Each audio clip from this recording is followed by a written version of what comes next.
PSCയിലേക്ക് വന്നത് എന്നും ഇങ്ങനെ പോരുമ്പോൾ എല്ലാവർക്കും ഇങ്ങനെ ഉണ്ടാവുന്ന ഒരു ചോദ്യമാണ്. സ്വാഭാവികമായിട്ട് തോന്നും, എന്താ എങ്ങടാ പോണേ എല്ലാവരും ചോദിക്കുന്നതെന്ന്. കൂടുതൽ സമയം ഞാൻ ഇവിടെ വന്നിട്ട് തന്നെ പഠിക്കാറുണ്ടായിരുന്നത്. ഒറ്റയ്ക്കിരിക്കുന്നതിനേക്കാൾ കൂടുതൽ എഫക്റ്റീവായിട്ട് എനിക്ക് തോന്നിയത് തീർച്ചയായിട്ടും കമ്പൈൻ സ്റ്റഡി തന്നെയാണ്. മെയിനായിട്ട് ഫോക്കസ് ചെയ്തിരുന്നത് സിവിൽ എക്സൈസ് ഓഫീസർ എന്നുള്ള ഒരു എക്സാം വരെ. എല്ലാ എക്സാമും ഏത് എക്സാമും നമ്മൾ എഴുതുക എന്നുള്ളതാണ് നമ്മൾ PSC എന്നുള്ളൊരു ഇതിലേക്ക് ഇറങ്ങി വരുമ്പോൾ നമ്മൾ ആദ്യം സെറ്റാക്കേണ്ടത്.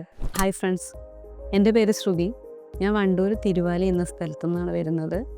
ഞാനിവിടെ എയ്സിൽ LP UP സ്റ്റുഡൻ്റ് ആയിരുന്നു. ഇതിൻ്റെ ഇടയിലാണ്, ഞാനത് പഠിക്കുന്നതിൻ്റെ ഇടയിലാണ് വനിതാ സിവിൽ എക്സൈസ് ഓഫീസർ തസ്തികയിലേക്കുള്ള നോട്ടിഫിക്കേഷൻ വന്ന് എക്സാം എഴുതുന്നത്. അങ്ങനെ എനിക്ക് എക്സാമിൽ 3rd റാങ്കാണ് നേടാൻ കഴിഞ്ഞത്. ഇപ്പോൾ എനിക്ക് അതിൻ്റെ അഡ്വൈസ് വന്നിട്ടുണ്ട്. വളരെയധികം സന്തോഷമുണ്ട്. കൂടുതൽ സമയം ഞാൻ ഇവിടെ വന്നിട്ട് തന്നെ പഠിക്കാറുണ്ടായിരുന്നത്. ഫ്രണ്ട്സ് ഒരുമിച്ച് അങ്ങനെ എല്ലാവരും കൂടെ ചേർന്നിരുന്നിട്ടായിരുന്നു പഠനം. ഒറ്റയ്ക്കിരിക്കുന്നതിനേക്കാൾ കൂടുതൽ എഫക്റ്റീവായിട്ട് എനിക്ക് തോന്നിയത് തീർച്ചയായിട്ടും കമ്പൈൻ സ്റ്റഡി തന്നെയാണ്. അതെന്താണെന്ന് വെച്ചാൽ ഞങ്ങളുടെ പല ആൾക്കാരും പല സബ്ജക്റ്റ് പഠിച്ച ആൾക്കാരായിരിക്കും. അപ്പോൾ ഒരാൾക്ക് അറിയാത്ത സബ്ജക്റ്റ് മറ്റേ ആൾക്ക് എന്തായാലും അറിയും. അങ്ങനെ കൂട്ടത്തിലിരുന്നിട്ട് അങ്ങനെ നമുക്കിങ്ങനെ എല്ലാം ക്ലിയറായിട്ട് പഠിക്കാൻ കഴിഞ്ഞിരുന്നു. പിന്നെയെന്ന് പറഞ്ഞാൽ വീട്ടിൽ ചെന്നാൽ നമ്മൾ ഒറ്റയ്ക്കല്ലാത്തത് കൊണ്ട് എല്ലാ കാര്യങ്ങളുടെ ഇടയിൽ നമുക്ക് പഠനം അത്ര ക്ലിയർ ആവില്ലായിരുന്നു. അപ്പോൾ തന്നെ കൂടുതൽ നമ്മൾ ഫ്രണ്ട്സിൻ്റെ കൂടെ അങ്ങനെ ഇവിടെ ക്ലാസ്സിൽ വന്നിരുന്നിട്ടാണ് കൂടുതൽ പഠനം ഉണ്ടായിരുന്നത്. ഇവിടെ വന്നിരിക്കുന്നത് ഒരു പ്രധാന ഗുണം എന്ന് പറഞ്ഞാൽ നമുക്ക് വേണ്ട മെറ്റീരിയൽസ് നമ്മളുടെ കയ്യിൽ എല്ലാ ബുക്സൊന്നും എന്തായാലും ഉണ്ടാവില്ല.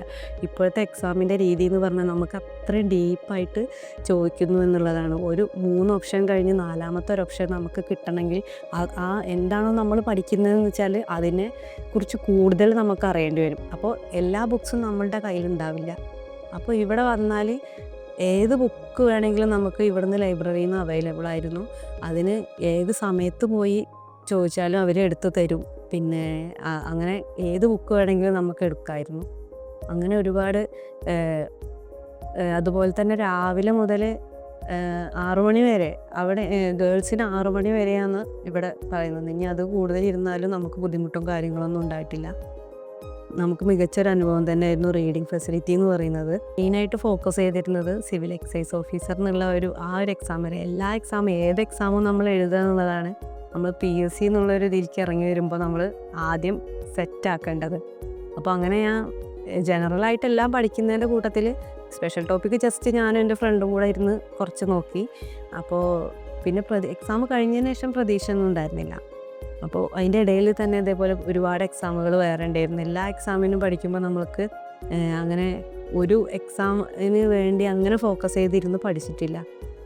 പിന്നെ ഇതിൻ്റെ ഷോർട്ട് ലിസ്റ്റ് വന്നപ്പോഴാണ് ഞാൻ എക്സൈസിൽ റാങ്ക് ലിസ്റ്റിൽ ഉൾപ്പെട്ടിട്ടുണ്ട് എന്നറിഞ്ഞത്. അപ്പോൾ അതിന് ശേഷമാണ് പിന്നെ നമുക്ക് അധികം സമയമൊന്നും കിട്ടിയിരുന്നില്ല. എൻഡൂറൻസ് ഉണ്ടായിരുന്നു, പിന്നെ അത് കഴിഞ്ഞിട്ടാണ് ഫിസിക്കൽ. എൻഡൂറൻസ് എന്ന് പറയുന്നത് ഫിസിക്കലി ഒരു നോർമൽ ഒരാൾക്ക് അങ്ങനെ ഒരു പെട്ടെന്ന് ചെന്നാൽ കിട്ടില്ല എന്നുള്ളതാണ് എൻ്റെ ഒരു ഇത്.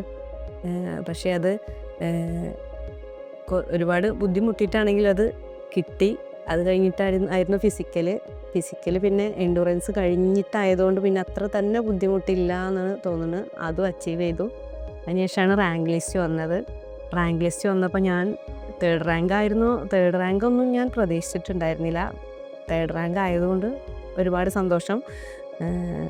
അങ്ങനെ ഇപ്പോൾ അഡ്വൈസും വന്നിരിക്കുന്നു. ഒരുപാട് സന്തോഷമുണ്ട്. PSCയിലേക്ക് വന്നത് എന്നും ഇങ്ങനെ പോരുമ്പോൾ എല്ലാവർക്കും ഇങ്ങനെ ഉണ്ടാകുന്ന ഒരു ചോദ്യമാണ്. സ്വാഭാവികമായിട്ട് തോന്നും, എന്താ എങ്ങടാ പോണേ എല്ലാവരും ചോദിക്കുന്നതെന്ന്. പക്ഷേ വേറെ ആര് ചോദിക്കുന്നതെന്ന് ഞാൻ ഒരു മൈൻഡും കൊടുത്തിട്ടുണ്ടായിരുന്നില്ല. എന്താ വെച്ചാൽ അവർക്ക് അറിയില്ലല്ലോ. എല്ലാവരുടെയും ഒരു ധാരണ എന്ന് പറയുമ്പോൾ PSCക്ക് ഇറങ്ങിയാൽ നാളെ മറ്റന്നാൾ ജോലി കിട്ടുന്നുള്ളൊരു ധാരണയാണ്. പക്ഷേ അതല്ല PSCയിലേക്ക് ഇറങ്ങുമ്പോഴേ അത് നമുക്കറിയാൻ കഴിയുള്ളൂ. പിന്നെ ഫാമിലി എന്ന് പറയുന്നത്, ഫാമിലീൻ്റെ നല്ല സപ്പോർട്ട് കൂടി തന്നെയാണ് ഞാൻ വന്നിരുന്നത്. അതുകൊണ്ട് തന്നെയാണ് നമുക്ക് മൈൻഡ് ഫ്രീ ആയാലല്ലേ പഠിക്കാൻ കഴിയുള്ളൂ. അങ്ങനെ തന്നെയാണ്. ഫാമിലീൻ്റെ നല്ല സപ്പോർട്ട് ഉണ്ടായിരുന്നു. അങ്ങനെ തന്നെ അതുകൊണ്ടുകൂടി ആണ് എനിക്കിത് അച്ചീവ് ചെയ്യാൻ കഴിഞ്ഞത്. കഴിഞ്ഞ UP മുതൽ ഞാനിങ്ങനെ കാര്യമായിട്ട് പഠനം തുടങ്ങിയതായിരുന്നു. അങ്ങനെ UP എക്സാം നമുക്ക് കാര്യമായിട്ടൊരു കറക്റ്റ് ഒരു ഫോളോ ചെയ്ത് പഠിക്കാനുള്ളൊരു സിറ്റുവേഷൻ അല്ലായിരുന്നു. കൊറോണയുടെ സമയത്തായിരുന്നു UP വന്നിരുന്നത് എക്സാം. പക്ഷേ ഒരുപാട് പേർക്ക് കൊറോണ കൊണ്ട് ഗുണകരമായെങ്കിലും എന്നെ സംബന്ധിച്ച് വീട്ടിൽ നിന്ന് പുറത്തേക്ക് ഇറങ്ങാൻ പറ്റാത്തൊരു സിറ്റുവേഷൻ ആയതുകൊണ്ട് തന്നെ നമുക്ക് പഠനം അത്ര എഫക്റ്റീവ് അല്ലാത്തതുകൊണ്ട് നമ്മളത് മാർക്ക് കുറവായി. അങ്ങനെ തന്നെ നമ്മൾ അത് സപ്ലിയിലായിപ്പോയി. അങ്ങനെ ഒരു മടുപ്പ് വന്നു പഠനത്തിന്. അങ്ങനെ അതുകൊണ്ട് തന്നെ അത് കഴിഞ്ഞിട്ടായിരുന്നു LDയുടെ എക്സാം ഉണ്ടായിരുന്നത്. LDയുടെ എക്സാം അതേപോലെ തന്നെ ആ ഒരു പഠനം ക്ലിയർ അല്ലാത്തതുകൊണ്ട് തന്നെ നമുക്കതും കയ്യിൽ നിന്ന് പോയി, അങ്ങനെ തന്നെ പറയാം. അത് നമുക്ക് പഠിച്ചെടുക്കാൻ കഴിഞ്ഞില്ല. പിന്നെയാണ് ഞാൻ മനസ്സിലാക്കിയത്, എനിക്ക് എൻ്റെ പഠനം എന്ന് പറയുന്ന ഒരു കണ്ടിന്യൂറ്റി ഇല്ലാത്തൊരു പഠനമായതുകൊണ്ട് തന്നെ എവിടേക്കെങ്കിലും ഏതെങ്കിലും ഒരു സെൻറ്ററിൽ നമുക്ക് പോയിരുന്ന് പഠിച്ചാൽ ആ കണ്ടിന്യൂഷൻ കിട്ടുമെന്ന് അത് തിരിച്ചറിഞ്ഞ് അങ്ങനെയാണ് ഞാൻ ഇവിടെ എത്തിയത്. അങ്ങനെ ഇപ്പോൾ ഞാൻ പ്രതീക്ഷിച്ചതല്ലെങ്കിൽ കൂടിയിട്ട് നമുക്കത് അച്ചീവ് ചെയ്യാൻ കഴിഞ്ഞു. ഇപ്പോൾ ഇനി ഇപ്പോഴത്തെ ഈ UPയുടെ എക്സാം എഴുതിയിട്ടുണ്ട്. അതെന്താവും എന്നറിയില്ല. പക്ഷേ ഞാനിപ്പോഴും റീഡിങ്ങിന് വരാറുണ്ട് എന്നുള്ളതാണ്. എല്ലാ ഉദ്യോഗാർത്ഥികളോടും എനിക്ക് അങ്ങനെ തന്നെയാണ് പറയാനുള്ളത്. നമ്മൾ ഇറങ്ങിയിട്ടുണ്ടെങ്കിൽ PSCയിൽ ഇറങ്ങിയിട്ടുണ്ടെങ്കിൽ നമുക്ക് അവിടെ എന്തോ ഒരു ബ്രേക്ക് വരാതെ നമ്മൾ പഠനം മുന്നോട്ട് കൊണ്ടുപോകുക എന്നുള്ളതാണ് എല്ലാവരും അടുത്തുമായിട്ട് പറയാനുള്ളത്. ആ ഒരു കണ്ടിന്യൂഷൻ നമുക്ക് നഷ്ടപ്പെട്ട് കഴിഞ്ഞാൽ പിന്നെ നമ്മൾ ഒന്ന് മുതൽ പഠിച്ചു തുടങ്ങേണ്ട അവസ്ഥയായിരിക്കും.